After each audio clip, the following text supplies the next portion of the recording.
자, 오늘 요동치 않는 신앙이라고 하는 제목을 통해서 말씀의 은혜를 나누려고 합니다. 2011년 3월 11일 여러분 혹시 기억하십니까? 한 4년 반 정도 지났네요. 우리는 규모 9.0의 일본 대지진의 그 충격적인 현장을 TV를 통해 보면서 야, 저게 정말 영화 속의 한 장면인가 현실인가 의아해할 정도로 영화보다도 더 영화 같은 그런 충격적인 일들을 지켜본 바 있습니다. 그때 세계인이 경악했죠. 그 무서운 지진의 여파로 수만 명이 목숨을 잃었습니다. 그리고 또 그때 그 원자력 발전소가 문제가 생기는 바람에 세계인들이 혹시 잘못된 혹시 음식을 갖다가 먹지는 않을까, 아직까지도 그 여파가 있어서 일본에서 무슨 오는 해산물이라 그런다면은 먹기가 좀 꺼려질 정도로 몇 년이 지났지만 아직까지 그 여파가 남아 있지 않습니까? 21세기 들어서만 하여도 굵직굵직한 재난과 사고와 사건들이 줄을 잇고 이어져 왔어요. 땅이 흔들리고 바닷물이 포효하고 건물이 무너지고 참 온통 그 요동치는 세상을 바라보면서 야, 우리가 사는 세상은 항상 변하는구나, 우리가 사는 세상은 항상 흔들리는구나 하는 그 세상에 대한 특징들을 우리는 느낄 수가 있었습니다. 자, 이런 세상 가운데 살고 있는 우리 인생, 여러분 하이데거라고 하는 유명한 철학자가 우리 인간 실존을 세계 내의 존재라고 규정을 했는데요. 그렇습니다. 세계 내에 살고 있기 때문에 세계가 흔들리면 우리도 흔들리는 거예요. 세계가 요동치면 우리의 마음도 요동칠 때가 많아요. 우리는 연약한 인생입니다. 환경에 영향을 받기 쉬운 인생이에요. 그러니까 우리가 살고 있는 세상이 요동치고 흔들리니까 우리의 그 삶 그 자체, 우리의 인생 그 자체가 흔들릴 때가 참 많다는 것을 깨닫지 않을 수 없어요. 이런 흔들리는 세상 가운데 살면서 우리 살아갈 수 있는 비결, 살 수 있는 방법이 뭐겠습니까?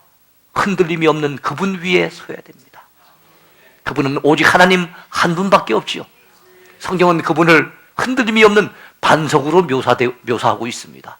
오늘 본문 시편 62편에서도 다윗은 하나님을 흔들림이 없는 반석 같은 분, 든든한 요새와 같은 분, 바로 그분이라고 묘사하면서 그분을 전적으로 의지하는 자기의 신앙을 고백한 바 있습니다. 이 다윗의 고백이 저와 여러분들의 고백이 됐으면 좋겠습니다.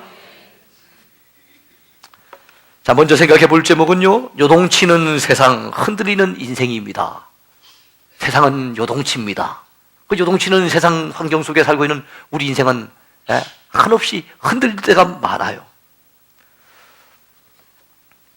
세상은 언제나 요동치고 위험 요소는 어디든 있습니다.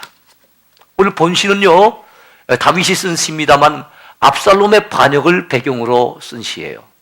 그 압살롬은 자기의 셋째 아들입니다. 아들이 쿠데타를 일으켰어요.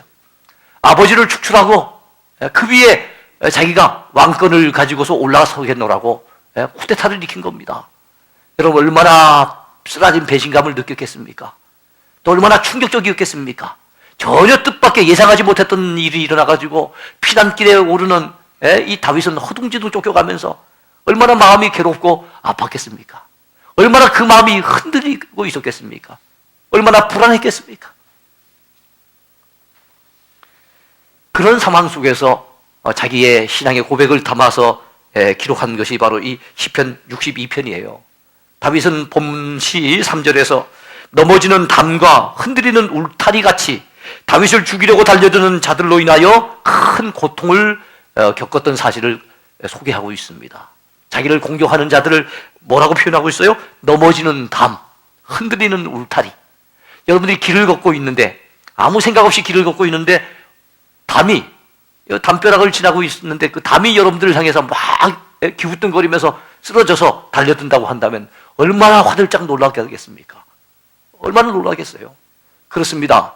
이 세상 사람들은 때로는 우리에게 해를 끼치고 우리를 노리기도 하고 참 우리에게 때로는 달려들기도 하는 존재들인데, 다윗의 고백처럼 넘어지는 담과 흔들리는 울타리와 같이 우리에게 막 쏟아져 들어오는 그런 경우가 많아요. 갑작스럽게 쳐들어오는 강도를 때로는 만납니다. 길을 가다가 해산물 같은 거 냄새 맡으라고 이러기도 하고 이거 한번 맛보시라고 그러면 드시면 큰일 난다 그러지 않습니까? 요새는 모든 사람이 뭘 주면은 받으면 안 된다 그래요. 그래갖고 실신을 시켜가지고 차에다가 싣고 가버리는 이런 일들이 벌어지고 있습니다. 그렇습니다. 우리가 사는 세상은 차디찬 세상입니다. 우리가 사는 세상은 매몰찬 세상이에요. 아들이 아버지를 갖다가 반역해서 쫓아내고 자기가 왕권을 차지하겠다고, 아들이 아버지를 죽이고 자기가 왕위에 오르겠다고 하는 이런 세상이니까요. 오늘날뿐이 아니라 지금 3,000년 전의 인물이죠. 다윗 하면은 3,000년 전 인물인 다윗도 그런 일을 겪었다는 말입니다. 다윗은 4절에서 그들이 그를 그의 높은 자리에서 떨어뜨리기만 꾀하고 거짓을 즐겨하니 입으로는 축복이요 속으로는 저주로다 그랬습니다. 다윗은 높은 자리에 있으면은 자기의 삶이 안정될 줄 알았어요. 예전에 사울왕에 의해서 쫓겨다닐 때만 하더라도, 사울왕은 권력을 잡은 자고 자기는 힘없는 사람이니까 그렇게 쫓겨다니면서 자기 인생이 흔들리는 것을 많이 경험했습니다만은, 이제는 왕권을 가지고 높은 자리에 올라갔잖아요. 주변에 있는 나라들을 갖다가 다 어떻게 됩니까? 정복하고 쳐서 승리를 쟁취하고 그들로부터 조공을 받습니다. 이스라엘 역사 속에 가장 강력한 왕으로서 그 왕권을 가지고 군림하고 있습니다만은, 그래서 자기는 그 삶이 굉장히 안정될 것이라고 생각을 했는데 이게 웬일입니까? 국가 안에서, 나라 안에서 쿠데타가 일어나는데 그 쿠데타의 주동자가 자기 아들인 거예요. 얼마나 참 안타까운 일이에요. 그를 높은 그 자리에서 떨어뜨리려고 사람들이 얼마나 도모하는지, 높은 곳은 사람들이 저마다 차지하려고 노리고 있기 때문에 오히려 더 불안해요. 대통령이 되면 어떤 평안합니까? 대통령이 되신 분들이 얼마나 힘들게 그 사역들을 감당하는 것을 우리가 보지 않습니까? 인생에서 위험은 어디에든 있습니다. 우리가 사는 삶의 환경들은 어디에나 불안 요소가 있어요. 어디에나 위험 요소가 있습니다. 올 한 해도 돌이켜보면은요, 차를 운전해 가다가 순간적으로 화들짝 놀라기도 하고 깜짝 놀라게 되는 경우가 종종 있어요. 운전하다 보면 갑자기 뛰어든 사람이 있기도 하고요. 전혀 예상하지 못했던 상황이 벌어지기도 하고요. 그와 마찬가지로 우리가 살아가는 삶의 순간순간마다 우리는 때 전혀 예기치 못했던 그런 어려움을 당할 때가 많이 있습니다. 자, 이런 세상 살다 보니까 우리의 마음이 얼마나 흔들립니까? 환경이 흔들리니까 우리 마음도 흔들리는 거예요. 흔들리는 갈대와 같은 인생, 참 허약하고 허무한 인생입니다. 어디 다윗뿐이겠습니까? 이 세상에 여러 가지 환난과 유혹과 시험 가운데 직면해 있는 그것에 노출되어 있는 우리네 인생은 다 참 허약하고 허무하기 짝이 없어요. 우리의 마음이 흔들리고 우리의 삶의 그 중심이 흔들릴 때가 참 많아요. 9절에 봤더니 슬포도다. 사람은 입김이며 인생도 속임수이니 저울에 달면 그들은 입김보다 가벼우리로다 라고 다윗이 언급을 하고 있습니다. 인생을 입김에다 비유해서 입김. 겨울철에, 여름엔 못 느껴지만은 겨울철엔 이불을 갖다 후 불면 입김이 나오잖아요. 잠깐 보이지 않습니까? 잠깐 보이는데 조금 있으면 사라져요. 입김이라는 것은 가볍다는 의미가 있기도 하고, 입김은 그만큼 잠깐 보이다가 사라지는 짧은 인생이라는 것을 의미하죠. 그만큼 유한하고 그만큼 허약하고 그만큼 허무한 인생이에요. 야고보 사도는 비슷한 고백을 했습니다. 야고보서 4장에서 그는 뭐라 그럽니까? 인생을 잠깐 보이다가 없어지는 안개다 비유했어요. 이게 우리네 인생입니다.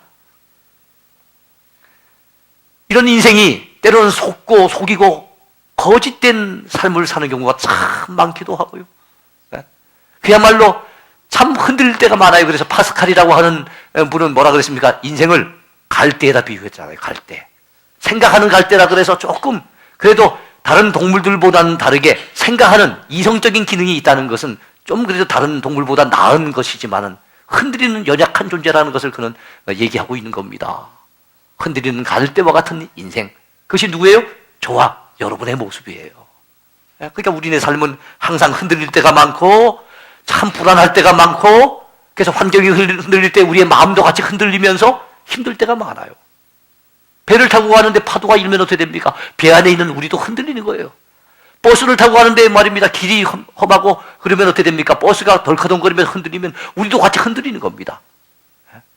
그때 여러분 버스가 흔들리면 붙잡아야 돼요. 적어도 손잡이라도 붙잡아야 되지 않겠습니까? 그럼 버스를 타고 가다 흔들리면 손잡이를 잡으면 되는데 이 세상을 살아가다가 흔들리면 도대체 어디로 가야 됩니까? 누구에게로 가야 됩니까?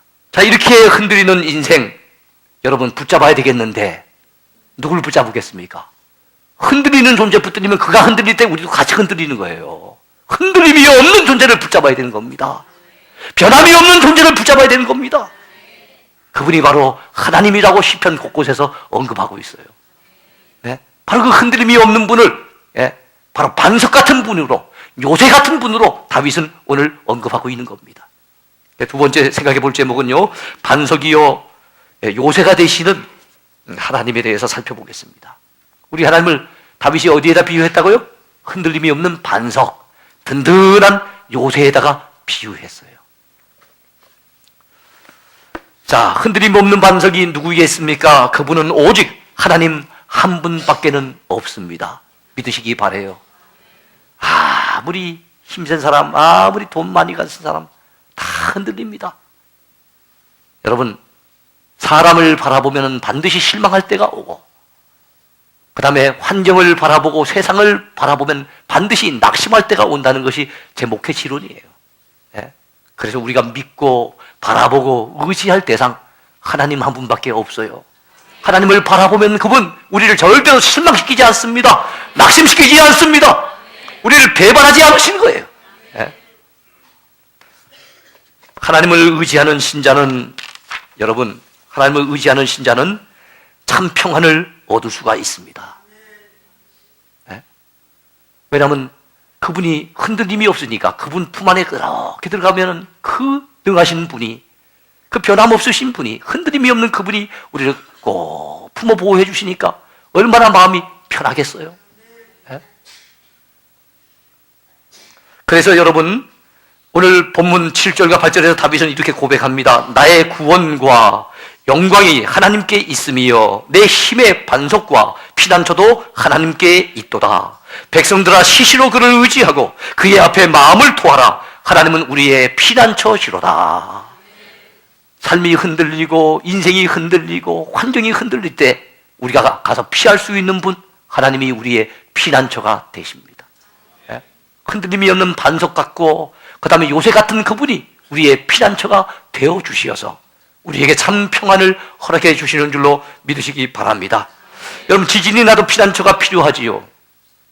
전쟁이 나도 피난처가 필요합니다. 경제적인 위기가 찾아와도 피난처가 필요하고요. 내 마음이 세상살이에 찌들고 힘들 때에도 피난처가 필요합니다. 근데 그 진정한 피난처, 오직 우리 하나님 뿐이심을 믿으시기 바랍니다. 위험 요소가 세상에 참 깔려 있어요. 이 위험 요소가 많은 세상에 살아가면서요, 우리는 위험성이 없는 안전지대만 찾으려고 하면 안 됩니다. 안전지대가 어디 있어요? 아까 길이 안전지대입니까? 집이 안전지대입니까? 자동차 안이 안전지대입니까? 비행기를 타고 가면 안전합니까? 배를 타고 가면 안전합니까? 안전한 곳이 없는 거예요. 차를 타고 가도 장애물과 구덩이가 있습니다. 배를 타고 가도요, 파도와 암초를 만날 때가 있어요. 비행기를 타고 가도 운무와 고산이 있습니다. 그래서 여러분, 안전한 곳은 없어요. 그래서 안전한 안전지대를 찾으려고 하지 말고 어느 곳에 가든지 내 곁에 계시는 한 분, 우리 하나님 모시고 살면 그것이 안전지대입니다. 그러니까 무엇을 타고 가느냐가 중요하지 않아요. 누구와 함께 타고 가느냐가 중요한 것입니다. 하나님이 우리의 운전수가 되어주시고 하나님이 우리의 선장이 되어주시고 하나님이 우리의 기장이 되어주시면 우리는 항상 안전하고 평안하게 될 줄로 믿습니다. 세 번째 생각해 볼 제목입니다. 우리 하나님은 어떤 분이십니까? 모든 것에 출처가 되시는 하나님이세요. 우리 어렸을 때 우리 어머니가 이런 말씀을 하신 적이 있었어요. 우리가 때로는 뭘 용돈 필요합니다, 등록금 필요합니다, 뭘 요청하고 요구할 때가 있잖아요. 그러면 우리 어머니 하시는 말씀이, 야, 나올 구멍을 파가면서 뭘 얘기해라. 줄 수 있는 능력이 없는데, 나올 구멍이 없는데 뭘 갖다가 자꾸만 지금 요청하느냐, 안타까워하시면서 말씀하신 적이 있었어요. 그래요, 나올 구멍을 보고 해야 됩니다. 사람을 의지하는 것은 한계가 있어요. 왜냐하면 사람은 다 연약하고 다 사람은 부족하고 다 사람은 유한하잖아요. 그 사람을 의지한다는 것은 조금은 도움이 되겠지만 온전한 해결책은 되지 못하는 거예요. 그러나 여러분, 구원이 하나님께로부터 나옵니다. 소망도 하나님께로부터 나옵니다. 권능도 하나님께로부터 나옵니다. 우리에게 베풀어 주실 인자함, 그 은혜도 하나님께로부터 나오는 거예요. 제 얘기가 아닙니다. 오늘 본 시에서 다윗이 그렇게 고백하고 있는 겁니다. 다윗은 구원과 소망, 권능과 인자가 하나님께로부터 나온다고 고백했어요. 1절과 5절에서 나의 영혼이 잠잠히 하나님만 바라본다고 고백하고 있습니다. 왜요? 나의 영혼이 잠잠히 하나님만 바라며 나의 구원이 그에게서 나오는 도다. 무엇이 그에게서 나온다고요? 이렇게 위기를 만났지만, 어려움을 당했지만, 뜻밖의 상황을 만났지만 나를 구원하실 구원이 바로 하나님께로부터 나올 것을 그는 믿고 기대했던 겁니다. 5절에서 뭐라고 얘기합니까? 나의 영혼아 잠잠히 하나님만 바라라. 무릇 나의 소망이 그로부터 나오는 도다. 그랬어요. 구원도 하나님께로부터 나옵니다. 참 소망도 하나님께로부터 나오는 거예요. 우리를 건져주실 그분 전능하신 분 아닙니까? 능력이 많으신 하나님 아니십니까? 모든 능력이, 권능이 하나님께 속했다고 다윗은 고백하고 있습니다. 어디에 나옵니까? 그것이 바로 11절에 나오죠. 권능은 하나님께 속하였다 하였도다. 또 여러분 12절에 보면 인자함도 주께 속하였다 그랬어요. 사람들 가운데 때로는 우리보다 능력 많은 분들이 있어요. 근데 우리를 안 도와줘요. 왜 안 도와줄까요? 우리와 상관이 없으니까. 우리를 사랑하는 마음이 없어요. 그러니까 안 도와주는 거예요. 능력 많다고 도와주는 게 아니에요. 우리를 사랑하는 인자함이 그 속에 있어야만 우리를 도와주는 겁니다. 근데 우리 하나님은 우리의 아버지가 되세요. 우리를 참 사랑하시는 우리의 아버지십니다. 그분은 인자가 풍부하십니다. 그 풍부한 인자로 우리를 도우시기를 원하시고 그 풍부한 권능으로 능히 우리를 도우실 수가 있는 거예요. 그러니까 구원이 그에게부터 나오는 거고 모든 소망이 그로부터 나오게 되는 줄로 믿으시기 바랍니다. 오늘 우리들도 힘들고 어려운 일 만날 때마다 우리 하나님 바라보고 의지합시다. 사람들은 권력을 잡으려고 애쓰죠. 왜냐하면 권력 의지하려고. 어제 줄을 대려고 얼마나 애를 씁니까? 저 사람들은 돈을 벌려고 애를 씁니다. 왜냐하면 벌어놓은 돈 의지하고 살고 싶어서. 그러나 아까도 말씀드렸던 것처럼 돈이라고 하는 것은 한계가 있는 거예요. 그 수없이 많은 금괴를 모아두면 못합니까? 치매가 와서 세상 떠나신 분, 여러분 안타깝잖아요. 그게 우리네 인생 일지인데 돈은 우리에게 필요한 것이지만 그러나 우리가 영원히 의지할 대상은 분명히 아니라는 사실 우리가 알고 있지 않습니까? 우리가 영원히 믿고 의지할 한 분, 그분은 하나님밖에 없음을 믿으시기 바랍니다.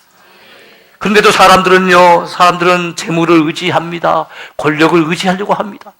그런 사람들을 향해서 다윗이 이렇게 권면을 해요. 10절 말씀에 나옵니다. 포악을 의지하지 말며 탈취한 것으로 허망하여지지 말며 재물이 늘어도 거기에 마음을 두지 말지어다. 재물이 늘어난다 해서 야 이만하면 됐겠구나 하고 거기에 마음을 두고 의지하지 말라는 거예요.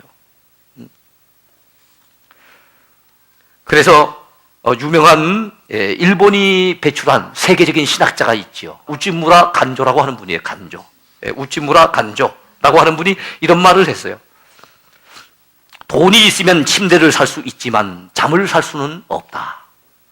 돈으로 책을 살 수는 있지만 두뇌는 살 수가 없다.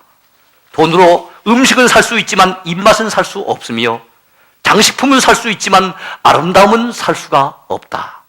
돈으로 약은 살 수가 있지만 건강은 살 수 없으며 돈으로 사치스러운 생활은 살 수 있지만 교양을 살 수는 없다. 돈으로 십자가는 살 수 있지만 구세주는 살 수 없으며 종교의 사원은 지을 수 있겠지만 하늘나라는 살 수가 없다 그랬어요. 그래 돈으로 많은 도움을 우리는 받고 삽니다만은 돈으로 못할 일도 세상엔 많다는 거 기억해야 돼요. 정말로 중요한 것, 정말로 본질적인 것, 정말로 우리 인생에 꼭 필요한 것들은 돈으로는 해결할 수 없는 것들입니다. 그러므로 여러분 하나님 바라보십시다. 하나님을 더욱더 의지하십시다. 재물을 의지하지 말고 사람 의지하지 말고 그러다가 여러분 같이 흔들리지 말고 변함이 없으시고 흔들림이 없으신 하나님을 항상 의지함으로 여러분 날마다 행복한 삶 누리게 되기를 축원해 드립니다. 오늘의 결론입니다. 힘들 때 잠잠히 하나님만 바라보고 주께 기도합시다. 힘든 순간이 있잖아요. 살다 보면 참 지칠 때 있잖아요. 마음이 허할 때 있지 않습니까? 마음이 많이 흔들릴 때 있잖아요. 인생의 흔들림을 경험할 때 있지 않습니까?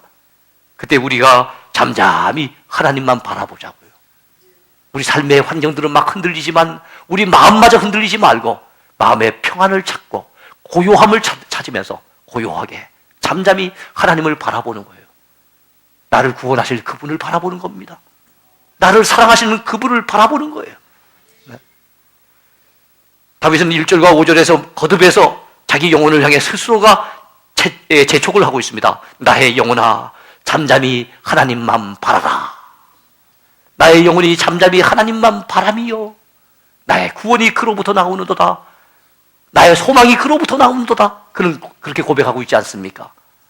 사랑하는 성도 여러분이요, 우리 잠잠히 하나님 바라보십시다. 하나님을 바라보는 믿음이 약한 사람들은요, 하루에도 얼굴이 몇 번이나 바뀐지 몰라요. 기분에 따라, 감정에 따라, 상황에 따라, 또 누구를 만나서 어떤 말을 한마디 들으면 벌써 막 얼굴이 막 바뀌는 거예요. 사람 말 한마디 때문에 잠시 잠깐의 자기 감정 그거 컨트롤도 못 해가지고 그래서 막 바뀌는 경우가 많은데, 여러분 우리 신자들은 달라야 되겠지요. 하나님을 믿고 의지하는 우리들, 여러분 항상 고요함을 유지해 나갑시다. 잠잠히 하나님을 바라볼 줄 아는, 그래서 참 옅은 미소를 띠면서 주변 사람들을 바라볼 때 잔잔한 미소로 갖다가 손 내밀 수 있는 우리의 모습, 얼마나 멋있는 모습입니까? 우리 그런 신자가 돼야 되지 않겠습니까? 말씀을 맺습니다. 오늘 다윗은 8절에서 백성들아 시시로 그를 의지하고 그의 앞에 마음을 토하라고 권면하고 있습니다. 옛날에 한나가 자기 심정을 통하면서 자기 괴로움을 하나님 앞에 내어 맡기고 기도했던 거 우리 기억하지 않습니까? 우리 마음을 하나님 앞에 맡기고 내놓읍시다. 여러분 우리 불안한 마음, 걱정된 마음 다 하나님 앞에 쏟아내자고요. 여러분 은밀한 죄가 있습니까? 토해냅시다. 깊은 한숨도 토해냅시다. 남 모르는 고민도 토해냅시다. 응어리진 아픔과 슬픔이 있다면 그것도 토해냅시다. 다윗 역시도 아들이 말입니다. 쿠데타를 일으켜서 아버지를 내몰고 왕이 되겠다고 하는 이런 상황 속에서 그 마음속에 응어리진 게 얼마나 많았겠어요. 근데 그 모든 답답한 심정들을 주님 앞에, 우리 하나님 앞에 다 토해냈다는 거거든요.